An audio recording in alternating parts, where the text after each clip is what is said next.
To remove a microprocessor in Heatsink, locate the microprocessor to be removed. Remove the heatsink. Use a screwdriver to loosen the screw on one side of the heatsink to break the seal with the microprocessor. Use a screwdriver to loosen the screws on the heatsink, rotating each screw 2 full turns until each screw is loose.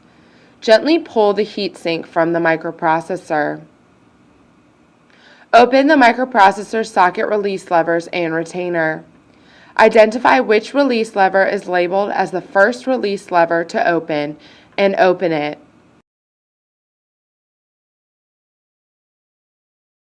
Open the second release lever on the microprocessor socket. Open the microprocessor retainer.